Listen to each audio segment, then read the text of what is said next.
Welcome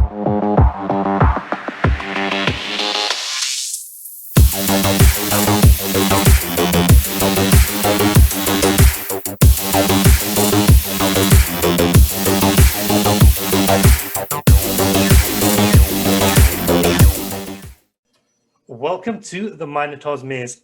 My guest today is Frankie Fihn, who is an entrepreneur, shaman, speaker, author, and world traveler. He has been in digital marketing since 2007 and is the author of a book entitled Beyond the Agency Box. Frankie has been featured with the world's #1 marketer, Jay Abraham. He has also written for several magazines, been featured in numerous podcasts and articles, and has spoken on stages all around the world. His specialities include client selection, lifestyle design, and spirituality. Frankie, thank you for being here and welcome. Zulfikar, a pleasure, my friend. I've been wanting to connect with you like this for a while, so it's good to be Brilliant. here. So, just to kick things off, just give us a little brief history and background about who you are and what you do. Yeah, it's funny how life throws you those crazy curveballs along the way. I didn't wake up and one day say, I want to be the cool guy who works on the internet and travels the world. Like, I know a lot of people have that dream, but when I first got into it, it wasn't even a thing. In fact, it was just a friend of mine one day called me up and said, hey, you're really good with computers. I built a course and we're going to sell it on the internet. And this was way back in 2007. And there were way less tools and even ways to take payment and all of that. But, as many of you may remember, the whole economy situation was kind of not the greatest. So I didn't really have a lot of choice. And it turned out to be like one of those, as life often does, like one of the biggest blessings in disguise, because it allowed me to basically to make a living anywhere in the world. And I didn't know I was setting myself up for that, but it's radically changed how I see it. Like right now I'm doing this interview with you in Mexico, and 2 weeks ago I was in Germany, which is where I used to live. So it's been like that. And now today, I help a lot of people to do that same kind of thing, is to make that transition into having a life that, can be earned anywhere and mostly runs without you. Okay, so talk to us about, if I remember correctly, you used to work with a lot of lawyers before. So was that helping lawyers build a digital marketing presence? What work did you do there, and what's the difference that you do now? I'm still actually working with a couple of lawyers. I haven't had the same kind of crazy growth strategy after 2 babies. Things slowed down a little bit compared to the single guy. But, as having gone down the lawyer path, and I didn't know this when I first got into it, but lawyers have like a notoriously horrible reputation around the world. Like lawyers are assholes, lawyers are evil, and lawyers will cheat and steal from you. And some of that, a small percentage of that is earned, but a lot of it is just the nature of the business. People come to you when they're in their worst situations. And I realized as I got into it, part of the reason I wanted to help and work with lawyers is it's actually one of the most thankless jobs on the face of the earth. And I know actually when I was doing SEO for like 7 years, the number of times somebody actually said thank you, like job well done, even though I did my best all the time, I could count on one hand. Having worked with hundreds and hundreds and hundreds of people, is, thank yous were just extremely rare. And I think being a lawyer is like that, because you get put in a situation, somebody's in the worst situation of their life. They're trying to often recuperate whatever semblance of normality they can get from it. And lawyers are not trained to be marketers and to present themselves well and to communicate. And often too, the dream they were sold in getting into it is a lot harder. They're a lot different. You're sold you're going to change the world, and then you see things like Suits and TV shows like that. And then in reality, you're drowning in paperwork and, trying to get 5,200 billable hours. And so I developed a real soft spot for just people that everyone else considered to be I don't know, the thankless people of society. It always struck a chord with me. So, yeah, well, talk to me about lawyers, because obviously I'm a lawyer as well, and I totally agree with you. We are terrible at marketing, and a lot of it does come down to lawyers not willing to, there's a lot of lawyers that I know who think they know it all, and their way is the best way, and they're not open to maybe different forms of marketing. What was your experience with that? And I still know a lot of lawyers who they still haven't really leveraged and utilized the online space. What advice have you got for them to, take their marketing to the next level? Yeah, the biggest thing is probably the hardest thing to do if you're a lawyer, because so much of being a lawyer is being seen as a professional by your peers. But it's like, do you want to get hired by your peers, or do you want to get hired by end clients? And I'll tell you, like, where I've noticed this the most obvious in personal injury. I would talk to a personal injury lawyer who's really struggling to consistently get clients in the door. And then I read their website and it'll say Fihn and Associates is a plaintiff personal injury with 40 years of aggressive legal representation, and our clients rate us #1 in satisfaction. And it makes sense if you're another lawyer what they're saying, but to every normal human being, you're like, I don't even know what he's telling me right now. And then I would go, to some of the masterminds with some of the top lawyers in the world, and some of the guys in there will, like, their advertisements say, in a wreck, get a check, in a wreck, get a check. And it's so much simpler to the everyday average person that they could get it. And if you're willing to let go of trying to win over your peers and just think about, like, the simplest way to connect with people, you'll do far more impact. And I'll tell you, like, one of the simple examples of that is, I didn't know this when I got into it, but so many personal injury lawyers have people, especially in America, that help with medical bills. And it's like, you don't need to tell people you're aggressive and you'll fight hard. Just tell them you have people that help with medical bills, and that's enough, right? Because that's what they're dealing with. Brilliant, love it. So the purpose of today, really, obviously we connected, we connected for a while now, but we reconnected recently from some of the posts that I've been putting out about DMT and ayahuasca. So you are a shaman. For people who don't know what that is, could you firstly just explain what is a shaman and what do you do?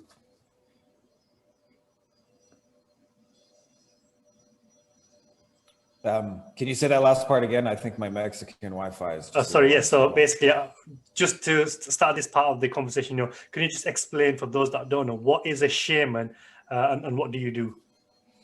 Yeah, I'll tell you, to be honest, I didn't even know what it was when I got into it. We have a saying in our lineage, which is the spirits choose you, you don't choose it. And to give you guys an idea of just like how I got into it, I ended up, and I'll give you the short version because it's kind of a longer story, but I tried ayahuasca on my own, which I don't recommend anybody do, but I found out you can buy the internet or the ingredients legally on the internet separately because it's not illegal until you combine them into something. So how long ago was that? Approximately when was that? I want to say like 2009, 2010, somewhere in there. Okay. And I remember I progressively tried it a couple times stronger, and I had read about all these cool, mystical, life-altering people seeing angels and having their blindness restored, vision restored, and cancer healed. And I just decided I had to try it. And so I remember before you carry on, what brought it to your attention? Like, was there something you saw on the internet? Did somebody tell you about it? What made you aware of it? I was actually listening to a speaker one day, and he mentioned that he had tried it and he had this like moment of infinity where time stopped and this voice spoke to him. And it's interesting because I grew up with like two alcoholic parents and my dad in particular abused a lot of drugs. I was very like, no, drugs are bad. You don't do drugs. And then I was like, actually, that sounds kind of interesting. I have to at least try that one time before I die. And so when I ended up ordering it, I ended up making it 50 to 100 times as strong as the internet recommended. And I had a little prayer of intention before I drank it that time, which sounds like this, which is, please God, don't fucking kill me. Right? Like, please, just like, I'm just trying to have a mystical experience, but don't let it end this way.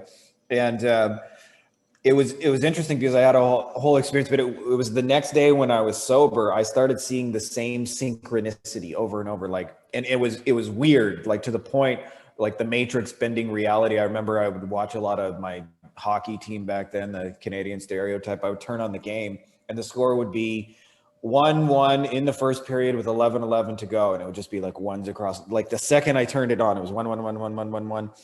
And I saw blue butterflies just over and over and over and over. And it eventually led me to a retreat down in Peru where I tried it. And then I had kind of a real mystical experience. And And that's it. That's how you get into shamanism. You kind of get, just led by signs and things. And it's a way to like provide, I guess, when you do it for other people, to provide guided healings into these worlds that frankly, we're not taught about in our society and exist. And we know very, very little about. Even as somebody who's been on many journeys, like the section called I don't know is like way bigger than the section called I do know. And it's kind of just like, for people who've never been through it, it's like if you're going to climb Mount Everest, make sure you take a Sherpa who's been up the mountain before you go, right? Okay, so being a shaman, then, so do you have to go through a rigorous course before to use Western corporate language to qualify as a shaman, or is it just you take the experience, you do it a few times, and you can call yourself? What is the process there? Yeah, it's a little bit different for everybody, but it's a very non-linear journey because you learn in and through life, including even in your dreams. So it's not like you get to push the off button and say, okay, here's when the course begins and here's when the course is off. For me personally, it was just like I just came there. It was very, very simple. I was mad a lot of the time and I had a lot of anxiety and I was just trying to heal my own stuff, and I had tried everything else and nothing had worked. So it was just like a new way of trying to deal with that. And I can actually remember like the exact moment in ayahuasca that I released my anxiety, literally from one moment to the next, I just didn't have it anymore. And when you go through this thing, at some point, you're just trying to heal and heal and heal at all your own little things. And you see how deep, your own being is, kind of like an onion. And then at some point, somebody else says, hey, I'm struggling with anxiety. And you go, oh, I had that exact same thing. And you realize you can help them. And before you know it, you're helping other people. And then based on the things you've healed within yourself, like the growing number of things you're able to heal in other people gets bigger because you've literally been exactly in their shoes.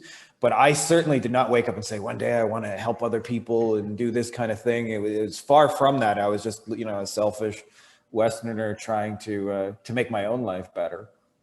Okay, so talk us through then the ceremony then, so if somebody's interested right now, and they want to try this experience, firstly maybe explain what ayahuasca is, what its benefits are, and why would somebody want to try it?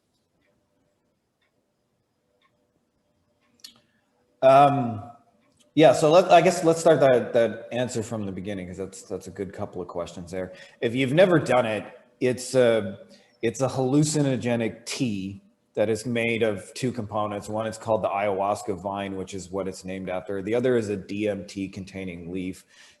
Traditionally, in most jungle cultures where it's legal in the Amazon, they've had this kind of healing for 5,000 or 10,000 years. Nobody really knows for sure. They use a leaf called chacruna, which is the DMT containing part. And if you've never really heard of DMT, it's something that your brain makes when you have REM sleep. Supposedly in near-death experiences, you get a whole DMT spike. So chemically, it's basically the most potent hallucinogenic substance on earth. Now, the natives will tell you it's not just a chemical. And this took me a long time to reconcile, because people say, well, is it a drug or are these experiences real? And it's not an either or, it's a both kind of thing.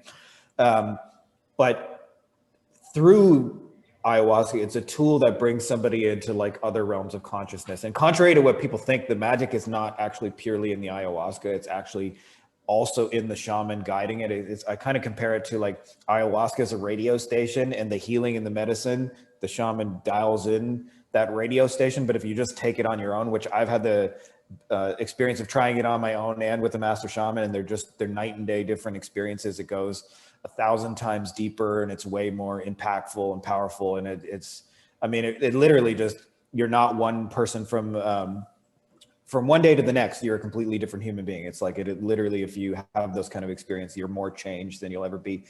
And in doing so, in these really deep, altered visionary states where almost anything can happen, it's really, there's an infinite amount of things that can happen.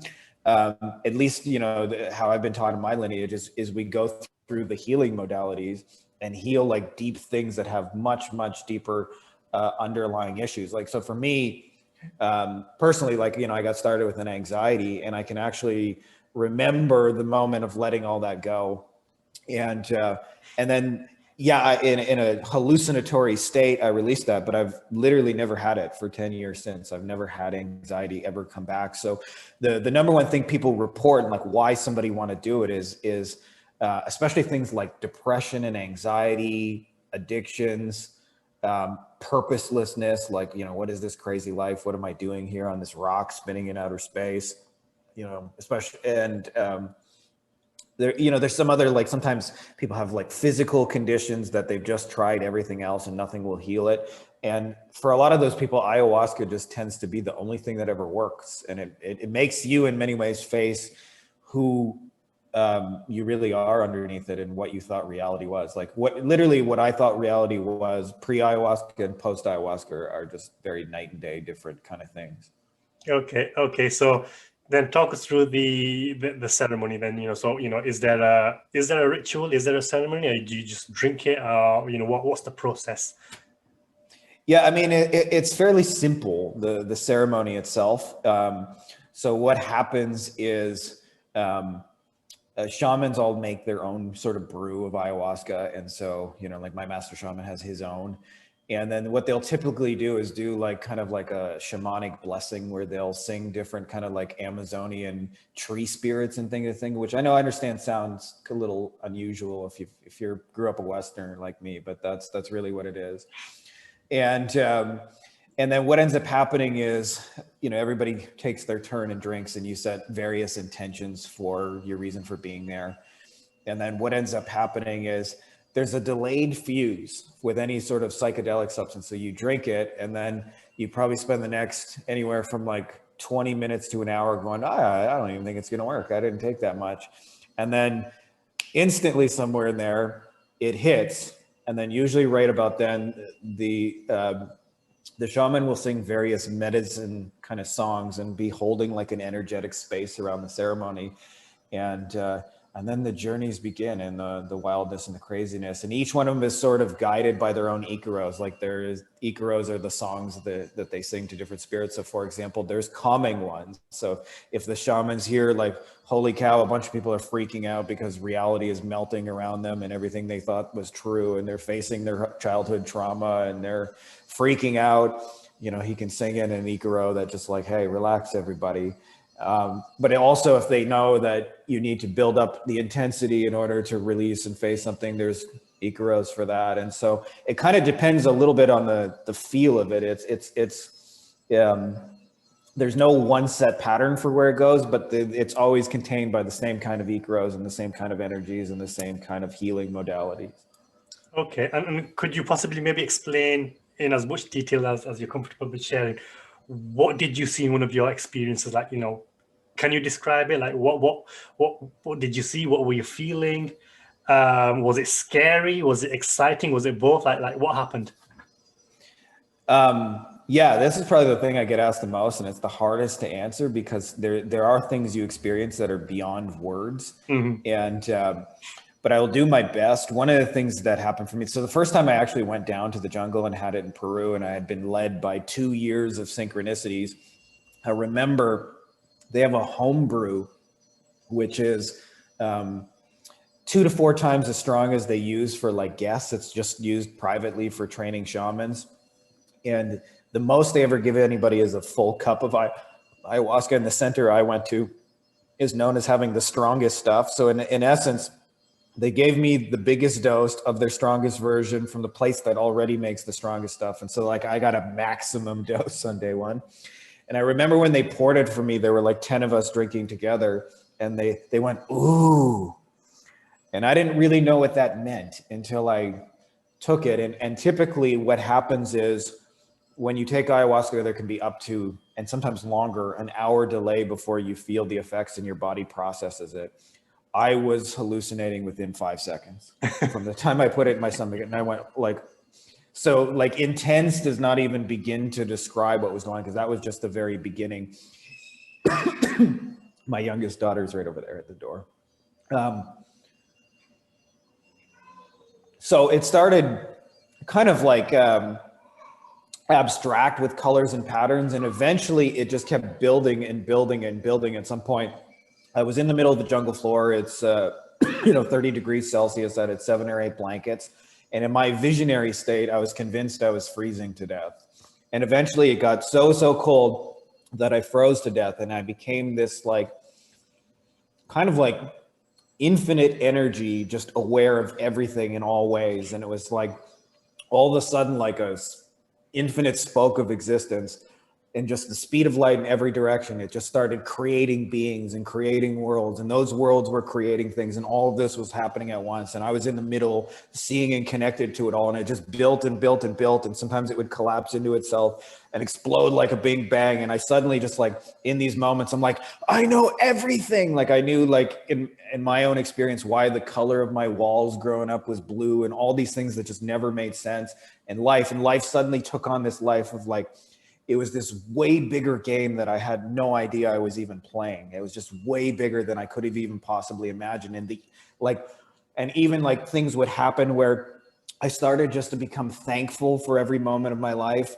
And then it grew and grew until I just became infinitely thankful. And then it exploded again, and I became infinitely thankful that I could be infinitely thankful. And I went a level past that, and then it would collapse back down into itself. And then all of a sudden it would be completely still, and I could see, all these different past and future lives and everything happening now. And I saw colors that I had never even seen before, and different sounds. And I met spirits, and like 100,000 times in a row, I met a spirit that would say to me, you can't be separate. You can't be separate. And then like a bird would fly by, like, you can't be separate. And I was like, what the hell are these things talking about? And eventually you reach this state. I'm not telling anybody what to believe. I'm just sharing about my experience, where you realize that there's just this one infinite energy, call it God, call it whatever you want to call it, behind all things. And that you just kind of, in many ways, went through a portal to access what was in you the whole time. But because you couldn't even conceptualize what it is, you could never really access it. And then all of a sudden, at some point, I wake up, I'm on the jungle floor, and I'm like, 5 minutes ago, I just knew everything. And I'm looking at 2 master shamans drinking coffee and having cornflakes, because to them, it was just like, that's what we do here. We bring you to God. How did you not know that, right? And it was the most normal thing in the world for them. To them, it's like, just driving 10 minutes up the road to work and back. But you end up, for me, then like the after effects, I probably just spent, the next month in contemplation of just like, what the hell happened to me? And eventually, like a dream, a lot of that started to fade. And then what would happen is, over time, like 3 months later, I would remember a piece of that vision. And then almost like, I don't want to say flashbacks, because they weren't like, it wasn't like all like PTSD, like, oh my God, I'm having a flashback. But I would just remember, I would go, oh, that's right. I've met 100,000 beings that all said, you can't be separate. And so as I've gone through this and had, more and more visions, like things and like that have just built on each other. So those are like the kind of things that can happen in an ayahuasca experience. Okay, so there's so much to unpack in there, so hopefully I'm going to remember it all, but let's just try and break it down bit by bit. So whilst you're having these visions, and whilst other people are having these visions, what is the physical body doing? Are you still? Are you walking around? Like, what's happening to your physical body? And is there a difference between time and space? Like, did the vision last, say, for maybe felt like an hour, but really it was a few minutes? Let's start there, and then I'll move on to the other questions I've got. Yeah, I mean, I guess it depends on how much you had. When you have a full cup like I did the first time, there's zero awareness of body, and that happens after about 10 minutes. And definitely extreme time dilation. And actually, my master shaman said a few times, I always found it funny that I would ask people when we're 8 minutes into the ceremony, how long do you think it's been? And they'd go, oh, it's been like 4 hours. And I'm like, no, we're 8 minutes in, right? We're just getting started. It's hard to explain, because when you start to disconnect from physicality, there's a different kind of set of time, this kind of eternal now that takes over. And because it doesn't move on like linear clock time the way we experience it in physicality, you can be there a long time, and then in physicality, not a lot of time has elapsed. It's hard to explain, but if you experience it, you know what I mean. And so, yes, definitely extreme time dilation. I honestly felt like 10 years older from one day to the next. It was like, there's a song by a guy, I took a pill in Ibiza, And he says in the song, and I felt 10 years older. I'm like, I very much relate to that lyric because, you know, I was just older and wiser and, you know, knew more, but at the same time, I realized how much I didn't know. And I was way more humbler from one day to the next. Mm-hmm. So those kind of things definitely happen. Now, as far as the physical body, there are like doses you can take where you're kind of half in spirit, half in physicality, and you can still get up and go to the bathroom and things like that.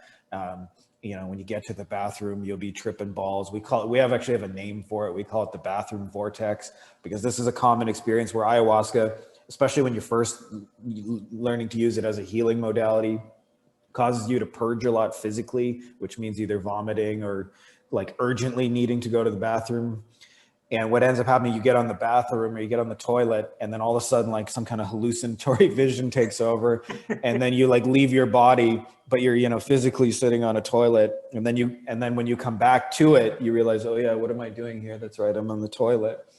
And then often, like in another Icaro hits, and you get taken far away. So we jokingly call it the bathroom vortex, because sometimes you go to the bathroom and you get stuck there an hour. Cool. So when you did this full-blown experience, and then does the body itself paralyze then, or you know what happens to the body? Does it turn into like you're just sleeping and it just paralyzes there while you're having this experience, or does it still move around? On the higher doses, honestly, you just kind of lose awareness of it. Like you just like kind of let it go. And almost... So like, have you seen other people whilst they're going through the ceremony and they're having the trip? Like, is their body, is it still? Are they going crazy? Like, what's happening to the body? You know, everybody deals with it a little bit differently. And some people, you know, kind of, because what it does more than anything is it brings people into trance. So how you get into like a meditative trance state, like it's a much deeper version of that. I compare it to like, you know, one peak ayahuasca journey is like 30 years of meditation in a cave. But the way somebody deals with it in physicality is probably going to be an indicator of how they're going to deal. So some people flop around on the floor. They're like, you know, and they're, I love you and I love everyone. You hear things like that. And then some people are just like statue still. There's no one way that people handle it, but usually if you're doing it like a medicine kind of practice, the ayahuasca is never doing something to you other than what you've asked, although at times that can be really hard. So for example, like when I first got into it, you know, I asked about the anxiety, and then I had to face all my anxiety, and it was like so intense. I experienced more anxiety than I've ever felt in my life. And so when I'm like moving around physically, I probably looked, you know, like very jittery, like I just had 25 cups of coffee, but that was because in the moment I'm releasing all these waves of anxiety. So I don't know if there's one way the body reacts to it physically. On the kind of intermediate doses, you do still have awareness over your body. So you're not like totally out of it. But when you get into the higher doses, it almost just feels like just floating away. As you just close your eyes, it just becomes not a thing anymore. And you go into this kind of endless world of creation that's always around you, but is very easy to forget. Okay, so obviously people that are skeptical about these kind of things, and they'll be listening to that and they'll be saying, well, this is just every other drug, an effect of a drug. You know, why is this different from the normal, or what's considered as, you know, the bad drugs and people that are just tripped out and out of their heads? Like, what makes this one different from those things, and why is this one more special? Well, I think the biggest reason is that it actually works. Like if you actually look at some of the healing rates for things like depression for people who are on the various, you know, substances from pharmaceutical companies, like they barely have numbers better than placebos, right? Like and you know, I see all the time, like in our society, people who say I'm depressed, and there's just some kind of emptiness. They're working some job they don't like, and they don't feel good about what they're doing, and they can't quite find their purpose, and it's just like life feels empty. And that's a really like way too common thing in our society. And the normal things, the normal avenues people go through, which certainly have merit in their own ways, but you know, the pharmaceuticals, the going to a therapist and talking to somebody, and I've met people who've, you know, been to a therapist 15 years and they're still talking about their mommy issues, 15 years later. And it's just, it doesn't address those deeper underlying things for a lot of people. And for some people, it's really helpful. So I'm not like in any way saying bad things about that, but like, for example, with addiction, I know that the healing rates with ayahuasca are almost 100%, meaning if you go and you stay there 10 days in a row and you do some ayahuasca to heal your addiction, more than likely you're going to leave almost with certainty healed of your addiction, right? And I don't say like 100% because, there are probably exceptions to that rule. But,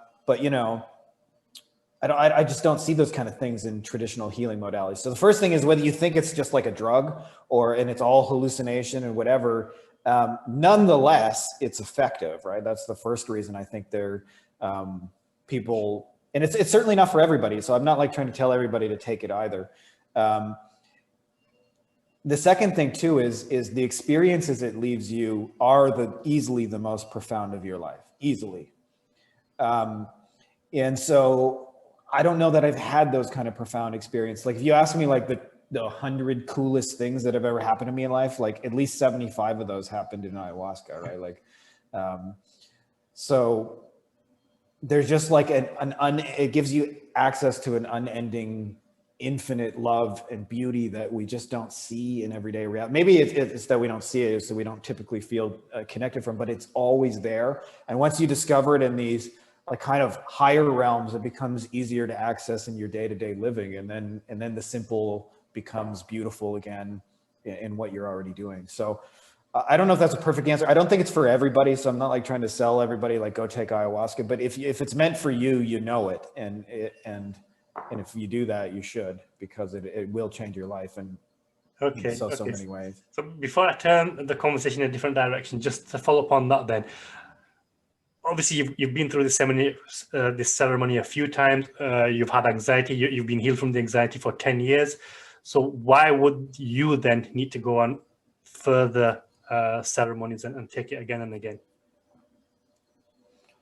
Yeah, that's a good question. And healing is one reason to do that. And what you find is often when you heal one thing, you realize you had some other thing. Like for me, actually, getting into it, I kind of felt stuck in my business, to be quite honest with you. And, I wasn't like making the money I wanted to. And every time I thought about me being successful, that thought caused me a great deal of anxiety. And I didn't always know how to deal with like the panic attacks that came with it. So I thought, if I just heal my anxiety, everything will be magically better. But it turns out, I had anger issues and I was unkind to people. And there were so many other things, layers past that when you get past, layer number one, there's a layer number two. So there was one of the reasons. But another reason is not necessarily to fix anything that's broken. It's an exploratory journey at the same time, because you're like, I met, like for real, I've met, the being one would call Christ. I've met the Buddha in these kind of visionary states. I've met like, ascended masters and archangels, and I've had conversations with the infinite energy one would call God, and all those kind of things. It's like, what am I going to do? Sit home on Friday night and watch Netflix, or go into an experience and talk to the infinite creator of the universe, right? So one reason to keep going is just for the exploratory nature of consciousness itself. And I think if you're interested in that, there's nothing better that I've ever found on this planet to take you into that. Well, that's actually quite perfect, because this is where I wanted to take the conversation next anyway. So these entities, spiritual beings, intelligent beings, talk to us about this. And so firstly, how do you know they are who you think they are, and they're not, let's say, malevolent or evil beings pretending to be something? And is there a threat and a risk of evil entities trying to come and almost affect your experience and try and come into your body? Talk to us a little bit about that. That's a really good question. And I think it's a little bit hard for most of us Westerners to understand, because we usually grew up in some kind of like Abrahamic religion, which says like good and evil are these dualities, and there's some kind of fight for your soul. And when you get into these experiences, you realize that the true nature of your soul is everyone and everything, and it is infinite. And religion can be a tool to bring you closer to that truth, but ultimately the real truth is inside of you and cannot be told through any book or any story or anything like that. So because of that, you always have an internal guidance system that lets you know, intuitively, just feeling wise, whether that being has your best interest and really loves and cares for you. And I think that's not just true in spiritual journeys. You can tell that in regular everyday life. When somebody's looking at you and they're like thinking badly about you and they're going to try and take your wallet, you can usually feel that. When your grandma comes up to you and is like, "I'm so happy to see you," and gives you a big hug, you can feel that too, right? So it's not a new thing. It's just applying that on a deeper level. And as far as I was thinking about like a good story. So like, for example, one of the things, how do you know who they say they are? In a lot of ways, it's different than you think it are. So I actually had an experience. I remember this Christ experience, and I grew up, like Christian. So that like kind of had a lot of pre-existing connotations for me. But I remember I just all of a sudden saw a long-haired dude with sandals and the white robe. And I was like, "Hey, you're Jesus." And I was like, "But you can't really look like that." And he was very stereotypical. And he was like, "My son, if I didn't show up looking like this, how would you know it was me?" Mm-hmm. And when I got into the experience, I remember I was stuck on something in my life. I couldn't tell you what it was now because I got unstuck very fast at that point. But I remember saying, "Jesus, I came to you because I got this question and I don't know what to do with my life about this one thing." And I remember he said, "I've been meditating for 1,000,000 years in anticipation of you asking me this question." Wow.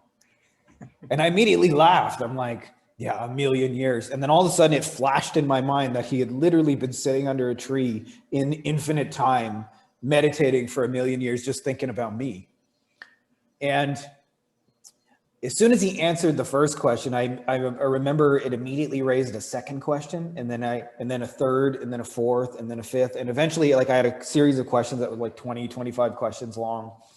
And then he looked at me and said, "That's why I've been meditating, because I knew when I answered the first, you would ask the second and the third." And so I had to figure out the perfect answer for 25 questions.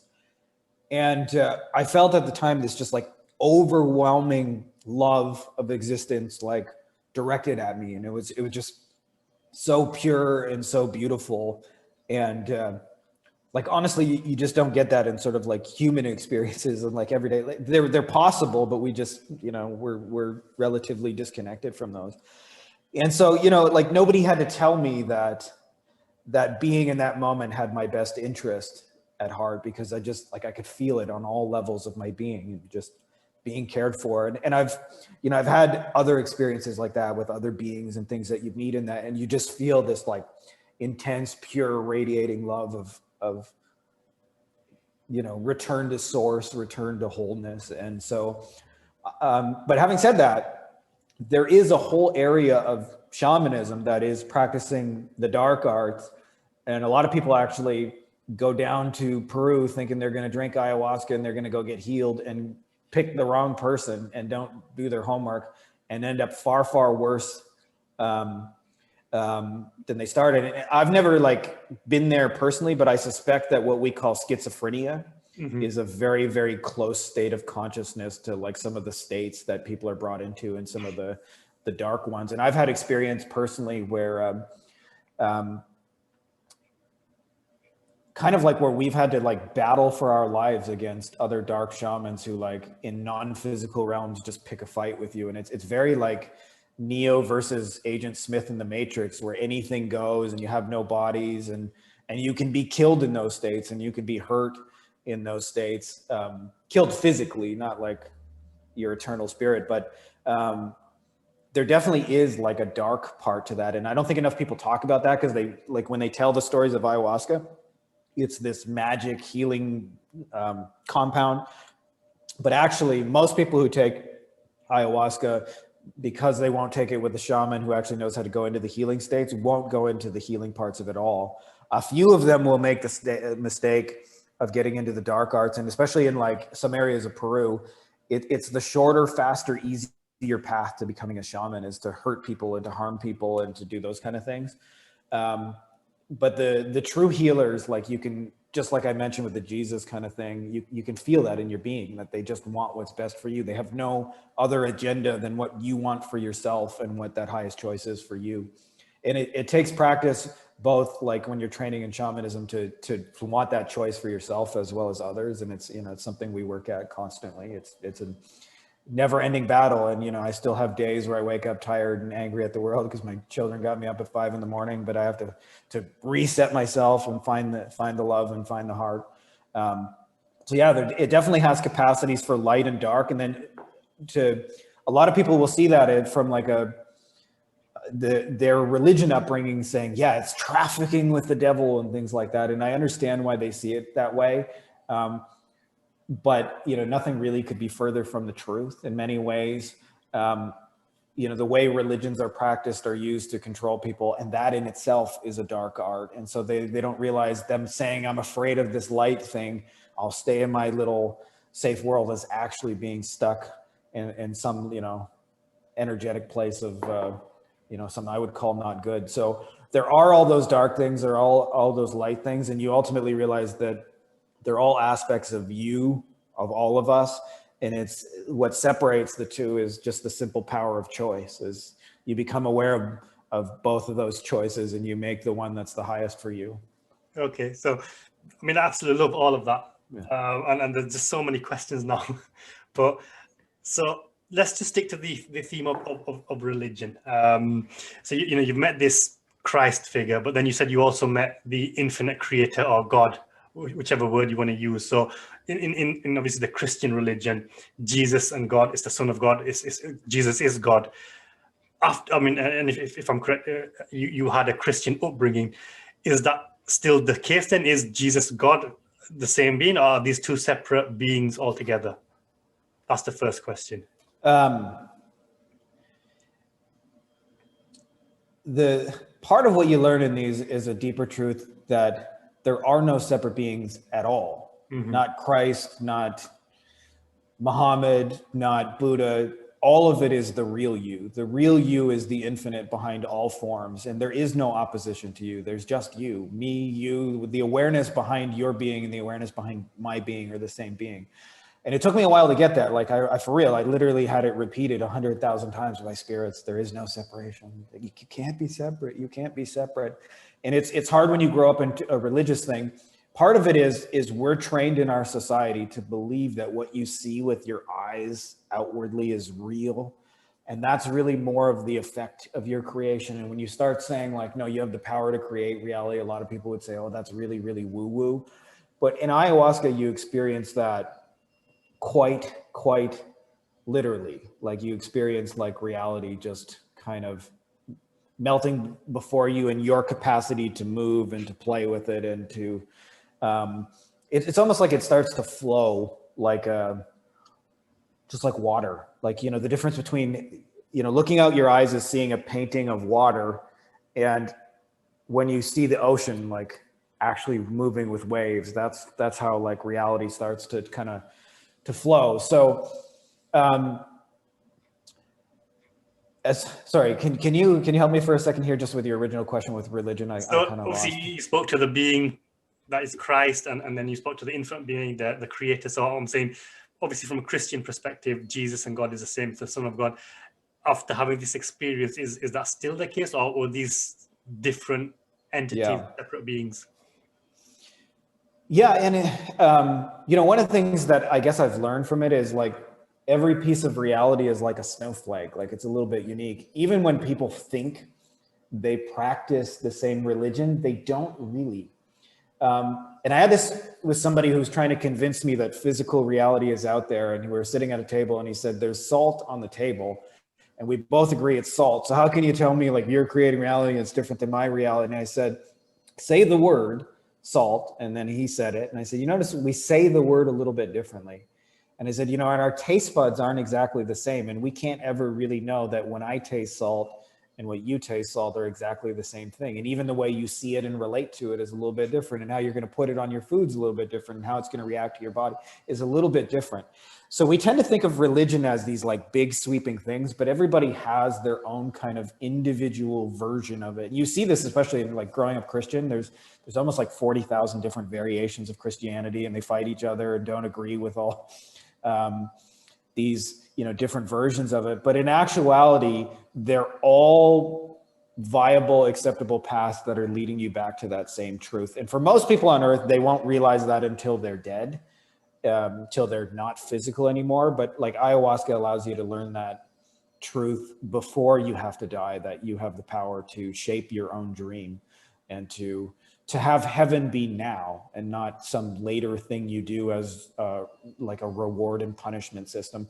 And, just to give you an idea, the first time I had like a God experience, I remember all I could just feel was my consciousness just expanding in every direction. And it just like got really, really big. And then I remember just being in this presence of this infinite, like radiating, just pure consciousness in every way.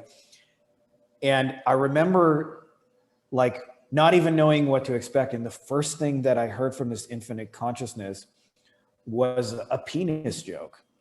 And I was like, you got to be kidding me. Like I get to the infinite and you're going to give me like a cock joke like this. You can't be making this up. And I realized really quickly that of course, infinite intelligence understood my like childish high school kind of humor where penis jokes were funny. And I don't even remember what the joke was at the time. And after it made this joke, I was like, you can't do that. Like, that's not how God works. And I remember it was like, who do you think invented humor? And you think I don't, of all beings in existence, you think I don't understand your humor? I gave you your humor. And so we just had this like my first introduction to the infinite intelligence was like just a series of penis jokes that we laughed about in my life and like dirty boyish humor. And I've had many of those experiences since, and often still I will be greeted the infinite intelligence with a penis joke just out of nowhere. And you think like when you grow up with their concepts of religion that you think that infinite loving intelligence can't be making dirty jokes and can't be doing these kind of things, but it's like, that's exactly what God said to me. And when I say said, like just communicated through my whole being, it's like, who do you think invented dirty humor? Me, right? I understand your humor. I understand you. And I remember God showing me that it had been like almost in my perspective with me, but also seeing all other perspectives. And so like when you feel the most separate and the most abandoned, it's like, I've been with you through all of it. I know every thought you've had. I know every feeling you've had. I know every physical sensation. I know all your friends. I know where you went. I know what you did. I know why you did it. Like, I get you on every level. And when you realize that's kind of a deeper truth, the religion becomes less important. I think I read somewhere that 2/3 of people who have a near-death experiences leave their religion the very next day. Mm-hmm. And I don't think it's necessarily like the religion becomes wrong and bad, but you just sort of outgrow it. And you realize that you can use the pieces that are beneficial to you, but you don't necessarily get trapped in like, I got to be a good boy to get into heaven so God won't punish me for all of existence. I'm like, no, he makes penis jokes. He loves me already the way I am, right? So you don't have to try so hard anymore. Okay, so is there a devil entity then in now your new worldview? Is there a devil entity, a satanic entity? Are there satanic forces on the planet? Like obviously, there's a lot of stuff happening in the world right now. Yeah. And a lot of people feel there's a spiritual war going on, and there are demonic forces here. There's an elite group which are trying to bring hell on earth, and then there's the spiritual healers that are trying to stop it. I mean, what's your view on that? And what about obviously the satanic figure first, and what's happening in the world right now?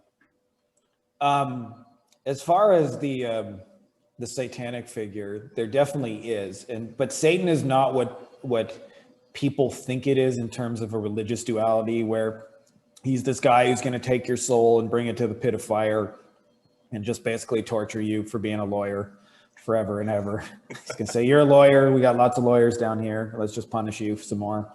But what Satan is like a being that represents the totality of all fear, of all separation, of all those sort of dark, negative states, and you know, deceptive would still be true, but it's for a different end than people think it is. It is not to like I said, to bring you to the pit of fire. Gotcha. God screwed up on you. I'm going to take you to the pit of fire. And ultimately, even that negative expression, which is hard to understand from like a human level perspective, is also us. And it exists for the simple reason that if there was only loving, joyous happiness, then there would be no possibility of choice at all. You would just have to exist in one state forever.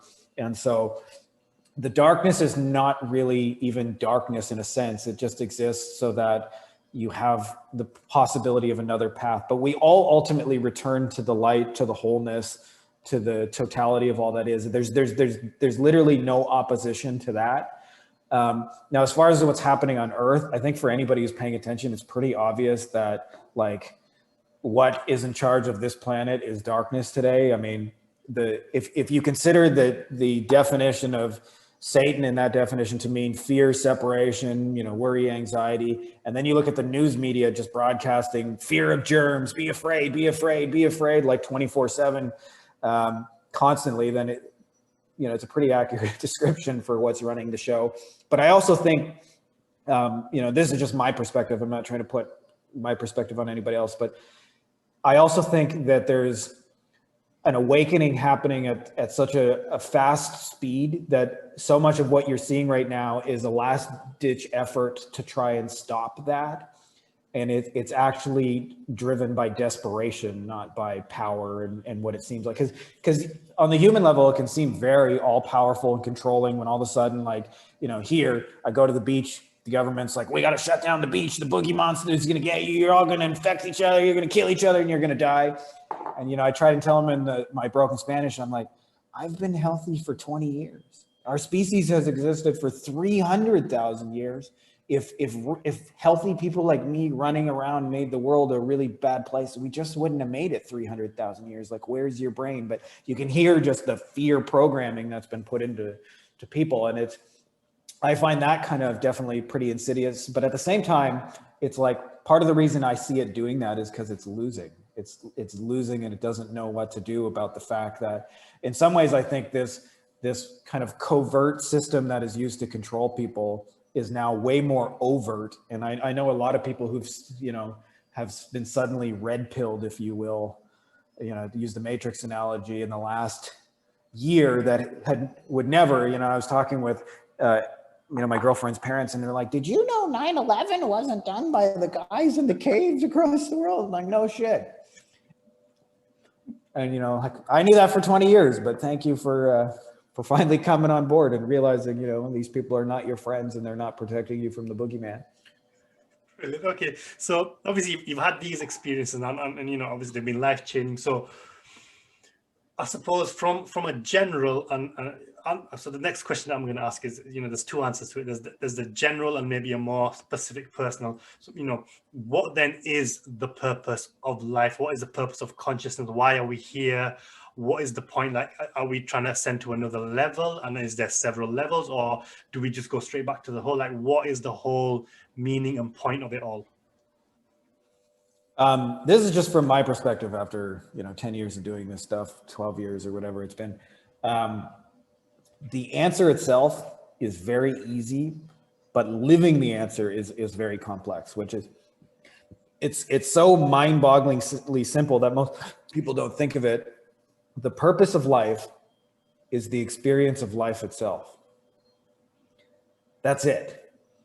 And so, like, people are looking for some, you know, like to get into heaven or some reward later, but the purpose is the existence of life itself, to live, to experience, to... What gets complicated is when you realize that life is creation and you have a blank canvas to paint it any way you want, becomes, what do I want to experience? How do I want to impact the world? And who do I want to grow into? And if you're somebody that's like very growth oriented, then you will probably reinvent yourself over and over and over and over as something bigger throughout your life. And so that's going to happen. But I'm 12 years into answering that question, and I still struggle with it daily. I spend a lot of time journaling. Who am I? What do I want to be? What do I want to do? What are my goals? Who do I want to impact? And but the understanding of it is simple. And I experienced this a lot because for a lot of years I helped people like find their purpose. That was a big thing that I was doing for a while. And most people were looking to find purpose, and like everything else, it's created. So you decide, what is purposeful to me? You start to look at what are the little purposeful things that I'm already doing. And they can be simple. They don't have, like, people always think like, I got to save the planet or something like that. And it's way too big, but it could be just something as simple as like, if I juice vegetables every day, I feel a little bit healthier. And I notice when I do that, my kids drink juice with me, or my spouse drinks juice with me, and we all get a little bit healthier. And that's a little bit more purposeful way to start a day than if I just, have some frosted flakes or whatever. And so it's usually like a lot of little things built on itself. But what ends up happening, as at least for me, as you go through this transformation, is you start to live way more intentional and disconnect yourself from the rules of society. So like for me, I'll give you like one of the first rules that I decided I was getting rid of for myself is like, I just hated waking up to an alarm clock. The alarm clock was just I'm not a morning person. It's the bane of my existence. And it's just an awful sound. And you got to hit snooze like 3 or 4 times to get out of bed. And then you got to rush because you hit snooze 3 or 4 times. So that was like my first intention, is like, I'm going to wake up the way I want to wake up. And then it was like, I'm going to eat right. I'm going to set my mind straight. I'm going to work with the people I want to work. I'm going to do it on the hours I want to do it. I'm not going to be forced to punch a clock. I noticed when I used to have like an 8-hour job, I spent a lot of the day just wasting time so I could make my 8 hours, right? I'm like, I don't want to do that. I'd rather just, if I'm going to work 4 hours and be there 8, why don't I just work 4 hours and not be there 8 at all, right? And you start to add up all these little things, and then your life becomes more meaningful. Now that expression is different for everybody, so I can't like give you an answer, but there's definitely good questions you can ask yourself that help you get to those truths a lot faster. But that's it. The purpose of life is life. It's not any more complicated than that. What do you want to experience? Brilliant. Okay, I mean, I'm conscious of the time now, but we've talked a lot about obviously the ayahuasca and stuff, but we haven't quite touched upon the natural way to release DMT, and have you yourself had these experiences without taking an external substance? Have you been able to do it from just meditation and spiritual practices?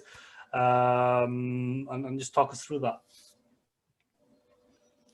I have been. I would say, like with ayahuasca, if I do it with like a master shaman or down in Peru, like 100 times out of 100, I'm going to reach those states. Like you can't not. It's inevitable. With meditation, I'm probably batting like 10-20%. And part of it for me is I have a familiarity of those states from the chemical substances, so they can be easier to access. I don't think I was ever able to do it with meditation pre-ayahuasca, but I've definitely had some like meditation states that were as intense as any substance I've ever had. And but there's challenges with meditation. Part of like actually what makes ayahuasca work is not just the substance itself and the shaman, but like you've gone on a plane halfway across the world, you blocked out a week to do nothing else but this, you're disconnected from technology. So you've only got one thing on your plate. When you're doing meditation, it could be the phone's ringing, or I like hear them doing construction 2 houses over right now. There's other things to contend with. But it definitely, you do not need a substance at all to access these states. And I actually think one of the best ways to do this is some of the stuff that Wim Hof teaches. The breathing method can actually take you quite deep in trance. Joe Dispenza has some really good meditations as well for taking you into those things. And you don't need those either. I shouldn't say. They're just tools and strategies that can make it easier. But if you're interested in having those and you're just not a substance kind of person, they also tend to come on more gently when you do them with meditation, because it's a more gradual transition. As where ayahuasca, you just feel the moment the substance has hit your blood and you go, okay, the journey begins and the intensity starts. So there's some real benefits to doing it with meditation. It's less of a shock to the system because you can like much more gradually ease your way into those states of consciousness. But yeah, absolutely. You don't need to take anything to get there. Okay, and brilliant again. And obviously, when the first time I came across DMT was, the book DMT, The Spirit Molecule by Dr. Strassman. And it's been about 10, 15 years since I've read that book. But at the time, one of the memories that I've got is when people were having these trials, some people were having absolutely amazing experiences, life-changing experiences, whereas other people were having terrifying experiences. And, they were petrified, they were having absolutely awful experiences, and the entities that they were coming across were negative and invoking fear. And a lot of it, if I remember correctly, what Rich Strassman was saying is that the experience that people had was basically in connection with how they were feeling before. So if they were living a life of stress and anxiety, they were more likely to have this experience of fear, whereas those that were more peaceful and happy were likely to have a happy experience. So how does that fit in with, obviously, people who are going in with trauma, they're obviously going in with a negative state. Will they have a negative experience? And does that have an impact, or does it not matter? It certainly can. I'll tell you that, as you mentioned, like, I think in some ways ayahuasca doesn't like create fear. I think that's a little bit of a misnomer. I think it more, what it actually does is it shows you the fear you've always been creating all along. So for me, when my anxiety started to build and intensify, it wasn't like it wasn't like making me afraid. It was just showing me this is how I already live. And eventually it brought it on so intensely that it kind of reaches a breaking point where you're like, I just don't want to do that anymore. And I'm willing to do whatever the hell it takes, whatever that is, in order to let it go. And part of why the shaman is so important is because they have the ability to see you going into those states. And it's not really that hard to tell. Like if somebody's like really terrified, there's only about 8,000 signs, even if you've never taken a substance in your life, that they're terrified. What the shaman brings is knowing, like, for example, there's a spirit I work with called White Caspi. It's a tree. We call it the air tree because when you bring in the energy of the White Caspi, it's just a very light and fluffy energy. So if I see somebody freaking out, the first thing I'm going to do is call in a light, airy tree and pull them out of that place, because I know the power of their mind. If they see fear and they react to fear, it's just going to create a loop where they're just going to like very quickly spiral out. And with ayahuasca, there's no end to the intensity of that. So I'm like, okay, I'm going to just create a space around everybody that's very light, very airy, and pull them into that energy so that they don't have to like freak out. Because it took me a long time to realize you don't necessarily have to heal trauma in trauma. There's this misnomer that if you had all this trauma, as you brought up, that like you got to relive it and go through it. And I actually remember when I was going through that anxiety, as I mentioned, I asked the head medicine spirit of ayahuasca, just kind of like telepathically, like your conversations are kind of like, you hear them as almost like, it sounds a little schizophrenic, but you hear them as very distinct voices in your head. You can hear your own normal talking sound and you hear the spirit communicating with you telepathically. And what I said is like, we call it Papatua. And I remember said Papatua, like, why do I have this anxiety? And then it just built for like 45 minutes. And it was so just like anxious and just like I said, like I felt like I had 25 cups of coffee back to back. And then I remember saying like, Papatua, like, why are you doing this to me? And he said, well, you asked why you have anxiety. I'm showing you the answer. And I remember I said, yeah, but don't I have to know why I have this in order to release it? And it's funny because the spirits themselves come from this place of unity. And so they don't actually have personalities. So they use your own personality to communicate with you. So Papatua looked at me and said, fuck no. Right? Because I swear, you don't need to know where this shit comes from. If you tell me, just let it go, then we'll just let it go. So I said, okay, how about let it go? And I remember I instantly felt like a planet-sized shit, just instantly. And I remember sprinting to the bathroom, just be like, please God, nobody be in the bathroom. I'm like, I have to go so bad. Oh my God. Like, I'm not shitting my pants in front of these people. And I remember I got there, and it still cracks me up to this day. I sat down on the toilet in like a real urgency, and thank God nobody was in the bathroom. There's like 6 or 8 of them, but I found an open one. And I remember all of a sudden I felt this planet inside me, and I couldn't easily let it go. And I remember saying, like, Papa Tua, how am I gonna release this? Like, my butthole's this big, and this poo's like feels like a planet inside me. And he said, hey, you just asked to be rid of it. The Drano is your problem. And I've learned as I've done that is, as joking as it is, the spirits and energy in creation is quite literal. So when I asked why I had it, and I needed to know all the ins and outs, it showed me why my life was miserable. When I said, how do I release it? It released it instantly. And I've realized since, if you ask questions like, how do I release it gently, easily, and gracefully? Then that's a very different path as well, right? And so where a lot of people get it wrong is when you've been having a trauma, like, and there's all kinds of reasons. It could be, some kind of accident. It could be, a rape or things like that. Like, people have, like, real kind of like difficult traumas that they bring to these kind of ceremonies. Often they come with the preconceived idea that the only way to release it is to relive it 100 times. And it's really, really the opposite, is learning to anchor in a new energy that replaces it, a new sort of creation, a new idea, a new concept of you that just doesn't have the old one, right? It's kind of like, if you've been 500 pounds and you're trying to get in shape for the first time in your life, then you just replace those things with walking and with eating healthy and, doing healthy things. You don't need to go into all the reasons why you were 500 pounds for the last 10 years. You just make a new decision to be somebody new, and you act on that decision. And so I think it's a real misnomer that people think, but absent a shaman, most people, the sheer intensity of DMT, that they will react to what they see and create more of it. And so whatever they start with is just going to build and build and build and build and build. And they won't have somebody who's like, hold on, come back over here to this space we're calling medicine and healing, where it's a lot more gentle and it's a lot more graceful. And it's, you can float on a cloud and heal your trauma instead of having to feel like you're reliving it and having flashbacks. So all of those are possible. But the thing about it, and my master shaman put it really, really simply, is there's no such thing as ayahuasca, because for you to take ayahuasca, there has to be a you plus an ayahuasca. And that combination of you plus ayahuasca is not just ayahuasca.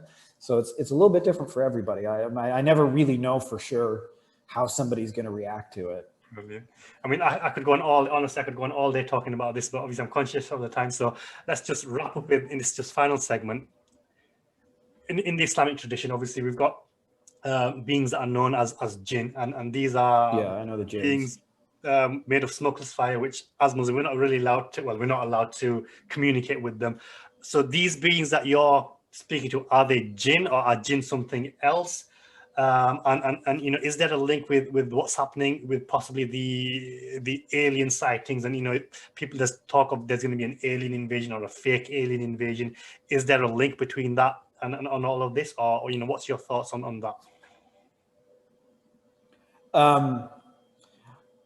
This is a little bit of a difficult question because I don't want to offend anybody's religious belief, but this is just my take on it. So if it doesn't fit with you, just like, don't take it. I'm not trying to. But I think jinns are one of these concepts that are a religious concept used to control people. Okay. And I don't think spirit is either good or bad. Spirit just is. Like, there are good in aspects within it. I think part of the reason that they tell people, like, don't go in these like infinite experiences, because you're way easier to control if you're caught in the illusion that physical reality is all there is, and you got to be a good little boy or girl and follow whatever the religious book of your upbringing is in order to please this sort of angry, vengeful God. And when you get to the other side of it, you find out that, like, what we would call God or Yahweh or Allah or whatever name you want to give it, is the opposite. It only has one capacity, which is to love you through and through. Like, it doesn't make mistakes. It doesn't make beings that are like screwed up and that it has to cast away into the fire. And so I think a lot of that is just people are easy to control when they're less in knowledge and less afraid. So I think there is an aspect of the religion that's designed, and that's not me picking on Islam, because all of the religions have those aspects that are used for that. As far as the other stuff you mentioned about, the alien sightings, I honestly don't know. I mean, I have met beings from other worlds in my experiences. Although more often than not, believe it or not, most of the stuff that we do in our healing journeys involves connecting with healing plants. So most of my journeys have actually been talking to trees, and like you meet like head medicine spirits of a tree. Like, we don't realize this, but a tree is made up of, atoms and particles, and they're moving at a high rate of speed. And it's kind of in its way, it's its own self-contained little universe.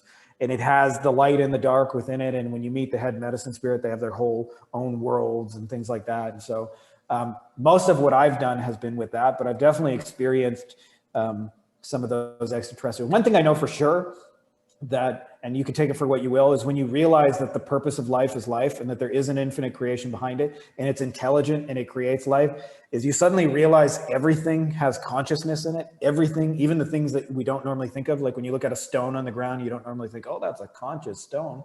But it has a spirit. It has some level of awareness, and if you connect with it, it can connect back with you. So every planet is at least in some way alive. It's very funny to us who've experienced this truth when somebody's like, we're looking in the universe, we can't find life anywhere. And it's like, it's literally only life in every direction, but it's a matter of perception, right?